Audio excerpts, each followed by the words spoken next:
আমাদেরকে আল্লাহ পাক বলছেন, হে মুমিনগণ, কু আনফুসাকুম ওয়া আহলিকুম নার, তুমি নিজে জাহান্নামের আগুন থেকে বাঁচো। আগে নিজের চরকায় তুমি তেল দাও, নিজে জাহান্নামের আগুন থেকে বাঁচো। ওয়া আহলিকুম নার, তোমার যে পরিবারবর্গ আছে এদেরকে জাহান্নাম থেকে বাঁচাও।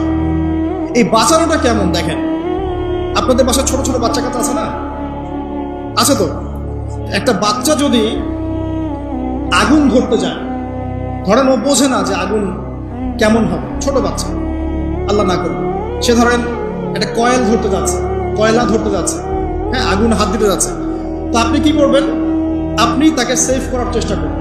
সে যদি বলে না আমাকে ছেড়ে দাও, আমি ধরবই, আপনি প্রয়োজনে একটা থাপ্পড় দিয়ে হলে সরাবেন কেন, তাই না? এটা হচ্ছে বাঁচানো। আপনি আপনার শিশুটাকে এই যে হাতে আগুন নেওয়া থেকে বাঁচালেন। আল্লাহ পাক এটা বলছেন, নিজে বাঁচো, পরিবার বর্গকেও বাঁচাও।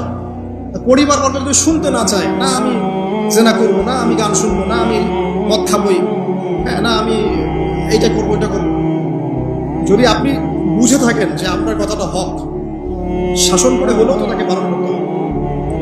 এখানে আল্লাহ পাকের নসিহত হচ্ছে, তোমরা নিজেরা জাহান্নামের আগুন থেকে বাঁচো, পরিবার বর্গকে বাঁচাও। কোন জাহান্নাম থেকে বাঁচবে? আলাইহা মালাইকাতুন গিলাযুন শিদাদ, যেই জাহান্নামে কঠিন কঠিন মনের ফেরেশতারা আছে, পাষাণ মনের ফেরেশতা। আল্লাহ পাক তাদের মনের মধ্যে কোনো দয়া মায়া দেন না। আমাদের মনে দয়া মায়া আছে না? এই দয়া মায়াও আল্লাহ পাক তাদেরকে দেন না। শুধু আযাব দেওয়ার মতো শক্তি সামর্থ্য এবং কঠিন একটা মন দিয়েছেন। অন্য সূরায় আছে তাদের সংখ্যা 19 জন। কতজন? 19 জন, মানে তারা দায়িত্বশীল। বাকি আরো যে কত হাজার লক্ষ কোটি আছে আল্লাহ ভালো জানেন। আলাইহা 19 আল্লাহ পাক বলেছেন।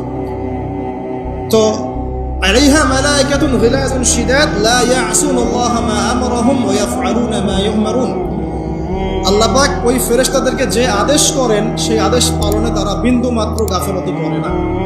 এই সব ফেরেশতা থেকে যারা জাহান্নামের প্রহরী, এই জাহান্নাম থেকে তুমি নিজে বাঁচো, তোমার পরিবারকে বাঁচাও।